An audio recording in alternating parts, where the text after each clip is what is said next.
बांदीकुई से बड़ी खबर आपको बता दें, बांदीकुई आगरा रेल मार्ग के ट्रैक में फ्रैक्चर मिला है। रेलवे विभाग में इस पूरे मामले को लेकर हड़कंप मच गया। करीब 55 मिनट का ब्लॉक लेकर रेल लाइन को दुरुस्त किया गया और तेज सर्दी के चलते दरअसल रेल लाइन में ये फ्रैक्चर आया। बांदीकुई आगरा रेल लाइन में माइनर फ्रैक्चर की सूचना मिली थी, जिसके बाद तुरंत रेलवे प्रशासन ने इस काम को दुरुस्त करवाया और रातों रात रेल लाइन को ठीक किया गया। इंजीनियरिंग विभाग की टीम ने रेल लाइन को दुरुस्त किया। हालांकि कोई ट्रेन इससे प्रभावित नहीं हुई। फिलहाल ये तस्वीरें भी आपको दिखा रहे हैं। संवाददाता आशीष हमारे साथ जुड़े। आशीष, ये तस्वीरें भी हम देख रहे हैं रेलवे लाइन फ्रैक्चर की। किस वक्त ये पूरा मामला सामने आया? और क्योंकि जानकारी है कि कोई रूट प्रभावित नहीं हुआ, लेकिन फिलहाल क्या कुछ अपडेट है इसको लेकर? बिल्कुल, ये बड़ा घटनाक्रम था और समय पर जो रेल कर्मचारी जो रात के समय निगरानी करते हैं उन्हें ये फ्रैक्चर दिखाई दिया। जैसे ही फ्रैक्चर दिखाई दिया तो उन्होंने रेलवे कंट्रोल रूम को सूचना दी। सूचना के बाद इंजीनियरिंग डिपार्टमेंट की टीमें मौके पर पहुंची। करीब 55 मिनट का रेल लाइन पर ब्लॉक लिया गया और यहाँ पर किसी प्रकार की ट्रेन की आवाजाही नहीं हुई। और उसके बाद जो ट्रैक है उसको पूरी तरह मरम्मत किया गया है, पूरी तरह सुचारू रूप से अब चालू कर दिया गया है। पूरा घटनाक्रम रात के समय था, क्योंकि कड़ाके की ठंड पड़ रही है और ठंड के कारण जो रेल की पटरियां हैं वो सिकुड़ती हैं और इसी के कारण कई बार फ्रैक्चर आ जाते हैं। और रात के समय बांदीकुई क्षेत्र में बांदीकुई आगरा रेल मार्ग पर यह घटनाक्रम हुआ है। हालांकि हिम्मत यह रही है कि घटना के समय कोई ट्रेन वहां से नहीं गुजर रही थी और समय पर जो रेल कर्मचारी है जो पेट्रोलिंग करते हैं उन्हें समय पर सूचना लगे। उसके बाद में जो रेल की लाइन है उसको पूरी तरह मरम्मत कर ली गई है और अब जो रेल ट्रैक है और रेल लाइन है उसको पूरी तरह सुचारू कर दिया गया है और अब ट्रेनों की आवाजाही हो रही है। चलिए, बिल्कुल, बहुत शुक्रिया आशीष आपका जानकारी साझा करने के लिए। देखिए, यहाँ पे रेलवे विभाग की त्वरित कार्यवाही यहाँ पर देखने को मिली और तुरंत इस लाइन को दुरुस्त किया गया और एक बार फिर से रेलवे मार्ग सुचारू किया गया। और अब पंजाब के लुधियाना से बड़ी खबर आपको बता दें, जहां लुधियाना सेंट्रल जेल में जमकर बवाल हुआ। सेंट्रल जेल में कैदियों के बीच हिंसक झड़प भी देखने को मिली। बीच बचाव करने पहुंचे पुलिस वालों पर कैदियों ने हमला कर दिया। वहीं कैदियों के हमले में एक पुलिसकर्मी भी गंभीर रूप से घायल हुआ। ये बड़ी खबर आपको बता रहे हैं पंजाब के लुधियाना से। ये बड़ी खबर मिल रही है, जहां लुधियाना सेंट्रल जेल में जमकर बवाल हुआ। कैदियों के बीच हिंसक झड़प हुई है और इस दौरान बीच बचाव करने पहुंचे पुलिस वालों पर भी कैदियों ने हमला कर दिया, जिसमें एक पुलिसकर्मी गंभीर रूप से घायल हुआ है।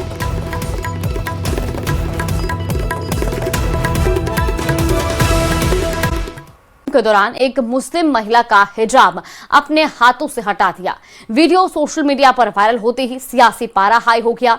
विपक्षी पार्टियों ने सीएम नीतीश कुमार की दिमागी हालत पर ही सवाल खड़े कर दिए हैं। तो वहीं जेडीयू सीएम की हरकत को लेकर डिफेंसिव मोड में है। देखिए रिपोर्ट।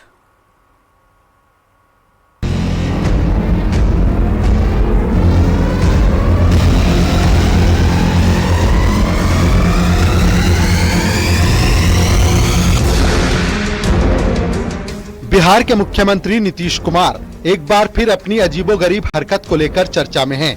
पटना में मुख्यमंत्री नीतीश कुमार ने नियुक्ति पत्र बांटने के दौरान एक महिला डॉक्टर के चेहरे से हिजाब हटा दिया।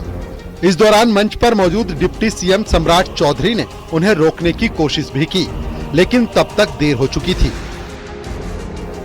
लालू यादव की पार्टी आरजेडी ने इस घटना के बाद नीतीश कुमार की मानसिक स्थिति को लेकर सवाल उठा दिए। वहीं कांग्रेस ने भी इसे शर्मनाक घटना बताया है।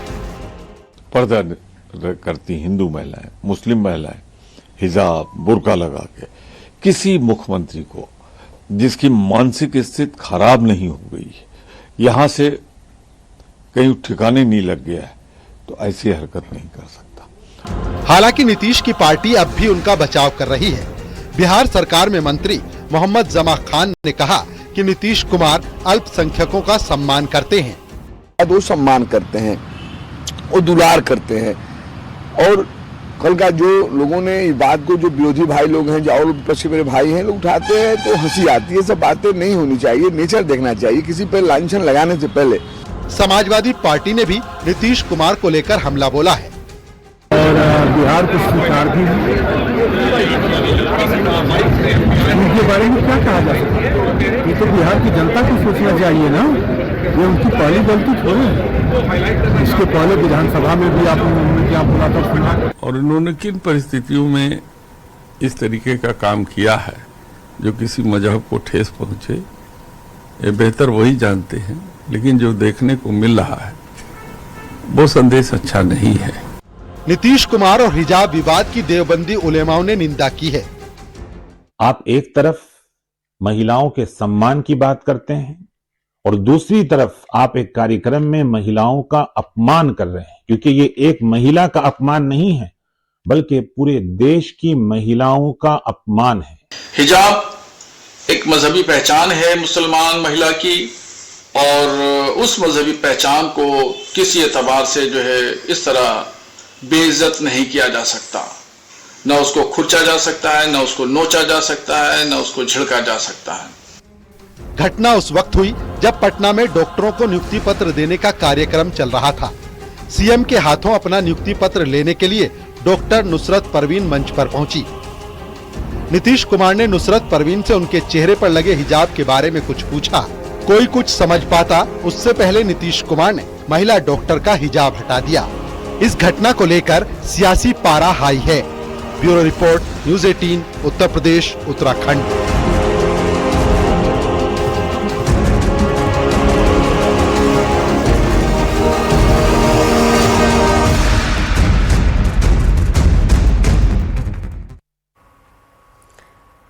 तो वहीं बीजेपी ने पंकज चौधरी को नया प्रदेश अध्यक्ष बनाकर एसपी के सामने बड़ी चुनौती खड़ी कर दी है। बीजेपी की कोशिश सपा के पीडीए की काट के साथ कुर्मी वोट बैंक में सेंध लगाने की है। ऐसे में सवाल उठते हैं कि क्या पंकज चौधरी की सपा से कोई काट निकल पाएगी? सपा का अब पार्टी के किन कुर्मी नेताओं को और सक्रिय करने का प्लान है? बीजेपी की नई चाल सपा के पास क्या है जवाब? देखिए इस रिपोर्ट में।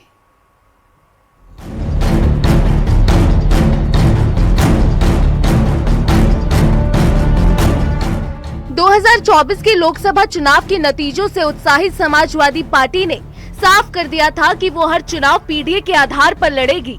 वहीं बीजेपी ने भी नए प्रदेश अध्यक्ष की घोषणा से एसपी के सामने नई चुनौती खड़ी कर दी है। बीजेपी ने बता दिया है कि 2027 की चुनौती एसपी के लिए आसान नहीं है। बीजेपी संगठनात्मक तौर से काफी मजबूत पार्टी मानी जाती है। ऐसे में एसपी के लिए पंकज चौधरी की काट निकालना इतना आसान नहीं है। सपा के सामने ये चैलेंज जरूर है कि वो अच्छे कैंडिडेट विधानसभा चुनाव में उतारेंगे, तभी उनको ज्यादा फायदा मिलेगा। और जहां तक इस जो उनकी 7 मेंबर ऑफ पार्लियामेंट की गैलेक्सी है वो सभी महत्वपूर्ण है। लेकिन अब जाहिर है प्रदेश अध्यक्ष होना पार्टी का, नरेश उत्तम पटेल बहुत लंबे समय तक सपा के प्रदेश अध्यक्ष थे। कामयाबी 2024 में पार्टी को मिली। अब भारतीय जनता पार्टी ने एक नए और प्रभावशाली और एक दमदार कुर्मी नेता को प्रदेश अध्यक्ष बनाया, तो जाहिर है एक टफ फाइट होने की स्थिति तो हमेशा बनती ही है। एसपी ने यूपी के सभी जिलों में अलग अलग तरह के पटेल समाज के नेताओं को तैयार किया है। एसपी ने अपनी पार्टी के बड़े कुर्मी नेताओं को ड्यूटी पर लगा दिया है। उनसे कहा गया है कि वो अपने समाज में जाकर पार्टी की बात को रखें।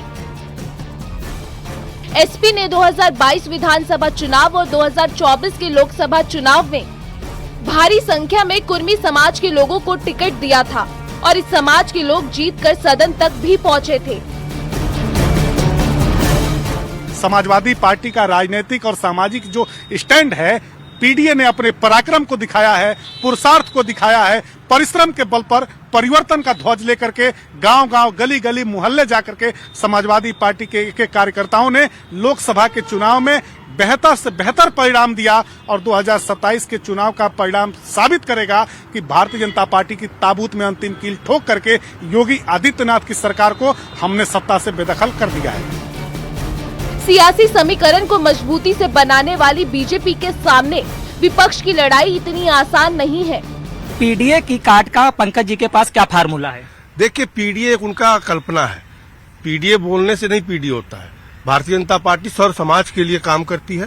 सबका साथ सबका विकास जो प्रधानमंत्री जी का मंत्र है उसके आधार पर हम काम करते हैं और पीडीए केवल कहने से नहीं होता, पीडीए पे कायम भी होना पड़ता है। यूपी के 2027 के विधानसभा चुनाव से ठीक पहले बीजेपी ने नया प्रदेश अध्यक्ष उतारकर 2027 के चुनाव को और ज्यादा रोचक बना दिया है। समाजवादी पार्टी को यह भी तय करना होगा कि आने वाले दिनों में जिस तरह से पंकज चौधरी अपनी न सिर्फ जमीनी पकड़ को और ज्यादा मजबूत करते हुए दिखाई देंगे, बल्कि वो जमीन पर कुर्मी नेताओं को और ज्यादा तेजी से जोड़ेंगे, तो ऐसे में समाजवादी पार्टी को अपने पीडीए के फार्मूले को भी बरकरार रखना एक चुनौती होगी। कैमरा पर्सन गोपी गिरी के साथ